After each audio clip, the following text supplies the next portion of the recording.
బంగారం ఎల్లారెడ్డి స్పీడ్ లాగా మంచి రంజుగా ఉంది. బ్రహ్మావరస్ మీదుగా కన్యలా ఉంది. ఎవరి కోసం నీ ఎదురు చూపులు? నేనెవరి కోసం చూస్తే నీకెందుకు బే? నీ పని నువ్వు పోయి చూసుకో. నా పని పుస్తకం నిన్ను చూడటమే. అజంతా శిల్ప సుందరిగా ఉన్నావు. అలా కసు పుస్తకం కొట్టే కొద్దిగా ప్రేమగా మాట్లాడొచ్చుగా. పరిచయం లేని వ్యక్తులతో ప్రేమ గీమా అని ప్రేమగా మాట్లాడడం నాకు అలవాట్లేదు. పరిచయం అనేది పెంచుకుంటే వస్తుంది మిస్. సరదాగా మాట్లాడితే అది ప్రేమగా మారుతుంది. Hello mister Romeo. నా పేరు మునేష్. నీలాంటి ముద్దు గుమ్మలు మున్నా అంటారు. మిస్ మందాకిని. నా పేరు మందాకిని. మందర కాదు, మాధురి. మాధురి అందానికి తగ్గ పేరే. మాధురి, నిన్ను చూసిన మొదటి చూపులోనే నేను ప్రేమలో పడ్డాను.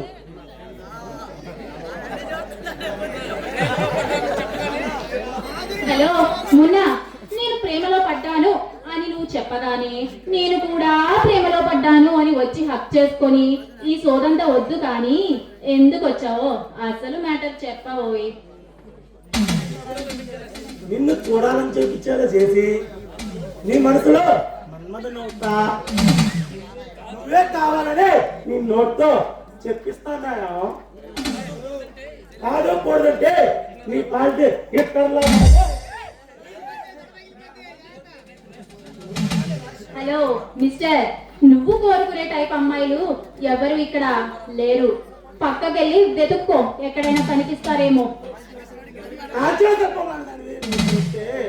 ఎక్కడో ఉన్నా సిమ్రాన్ నాకెందుకు?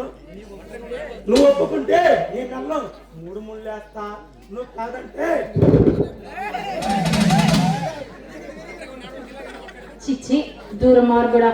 ఒంటరిగా ఉన్న ఆడవాళ్ళతో ఎలా మాట్లాడాలో నీకు పద్ధతి సంస్కారం అనేది ఒకటి ఏడ్చిందా? నీలాంటి వాళ్ళ రోమియోలను ఇంతమందిని చూశాను. పక్కకెళ్ళి ఆడుకోపో. చాలా మంది చూసావు కదా, నన్ను ఒక్కసారి చూడరాదా? మళ్ళా నేనే కావాలంటావు. అబ్బో, నిన్ను చూడ్డానికి నువ్వేమన్నా ప్రిన్స్ మహేష్ బాబా, రెబల్ స్టార్ ప్రభాసా? చెప్పాగా, ఈ చూస్తున్నా జనం సాక్షిగా నేను నిలబడ్డా, ఈ నేల సాక్షిగా కొట్టు నీ శిలతో ఇస్తాడుకుంటాను. అందరూ నచ్చకుండా దూరం అవుతున్నావు. మర్యాదగా నా మాటని నా కబులు ఇవ్వరా.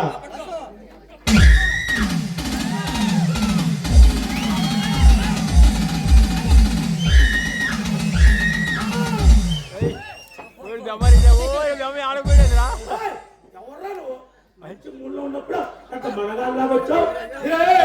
నీలాంటి కొమ్మెక్కిన రోడాడు భరతం పట్టడానికి కథ రంగులో అడుగుపెట్టిన బాలచంద్రుడు వారకుడు ఆర్య. నీ వాలకం చూస్తుంటే పిల్లల పేరంటాలకి తట్టుతాడు. ఎలా వేస్తున్నావు? మర్యాదగా అడ్డు తప్పుకో, లేదా ఏం చేస్తావరా? ఏం చేస్తానా? నా పిస్టల్కి కని చూపిస్తారా? నీ పిస్టల్ చేయి పెట్టక ముందే నీ ప్రాణాలు ఈ గల కలిపేస్తా. అంతని మనగాడువా? మనగా కాదు, నువ్వు రీపించమంటావా? ఈ మున్నతో గొడవ పడ్డోడెవరు ఈ భూమి మీద ఎల్లకాలం జీవించలేదురా. నిన్ను నీ అన్న అలెగ్జాండర్ని ఇద్దరి ఈ రక్తంతో కాలిదానికి రక్త తిలకం దిద్దుతా. నీతో గొడవ పట్టడం నాకు ఇష్టం లేదు. మర్యాదగా నా దారికి అడ్డు తప్పుకో. అమ్మాయిని వదిలి వెళ్ళిపో. నువ్వు వచ్చింది చేతులు ముడుచుకొని వెళ్ళిపోవడం కాదురా, ఓ ఆడపిల్ల జీవితం రక్షించడం కోసం. నీకు మర్యాదగా ఉంటే వెళ్ళిపో, చేతులు ముడుచుకొని వెళ్ళిపో. లేదా చేతులు చచ్చిపోదు. ఆర్య ఇప్పుడు అవకాశం లేదని వెళ్ళిపోతున్నా. మళ్ళీ వస్తా దానికే నీకు అంత చూస్తా. వస్తా.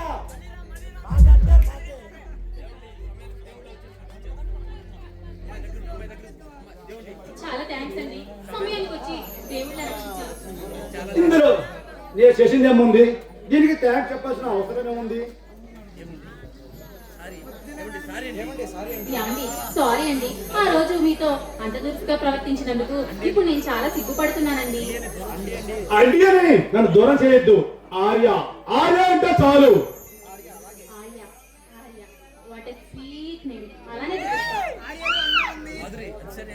మాధురి అదే సరే, ఈ టైంలో ఇక్కడ ఎవరి కోసం ఎదురు చూస్తున్నావు? అవును, నా ఫ్రెండ్ కోసం ఎదురు చూస్తున్నాను ఆర్య. ఎవరు? అదే నా ఫ్రెండ్ ఝాన్సీ ఉంది కదా, ఆ రోజు నాతో పాటు వచ్చింది కదా, తన కోసం ఇలా వచ్చి ఎదురు చూస్తుంటే ఈ లోపు ఈ మున్నాగాడు వచ్చి ఇలా విసిగిచ్చి చంపుతున్నాడు.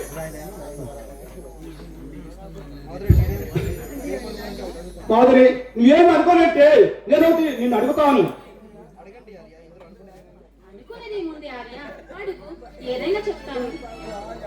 ఏమీ లేదు, ఎవరినో ప్రేమించాలని చెప్తున్నావు. ఎవరతను? అవునార్య, నేను ఒక అతన్ని గాఢంగా ప్రేమిస్తున్నాను. అతన్నే పెళ్లి చేసుకోవాలని అనుకుంటున్నాను. నిజమా మాధురి? నువ్వు చెప్పేది నిజమా? అవునార్య, అవును. మరి ఆ రోజు ఎవరినో ప్రేమించానని చెప్పావు. అది నిన్ను ఆట పట్టించడానికి ఏదో అలా అన్నానంతే.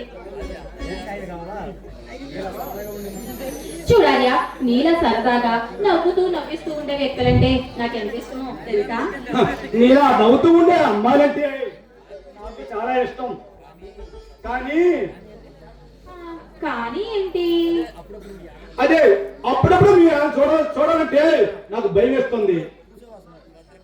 మీలాంటి భద్రకాళి రామ రుద్రమద లాంటి గుర్తుకొస్తారు.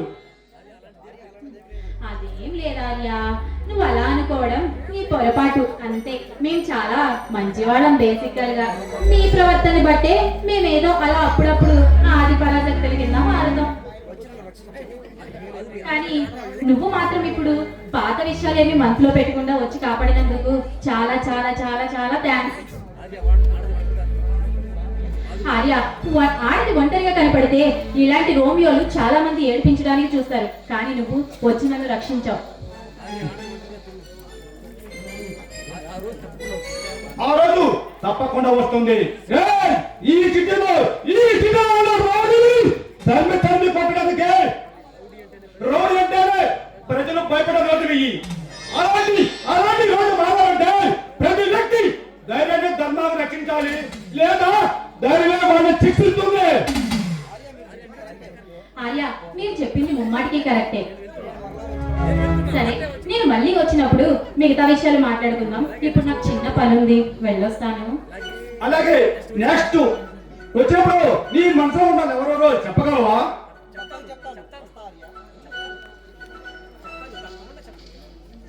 ఏదో అంటున్నా వినిపించలేదు. నీ మనసులో ఉన్నది ఎవరెవరో చెప్పగలవా? ఓ అదా, చెప్పగలను ఆర్య, తప్పకుండా చెప్తాను. Okay, bye.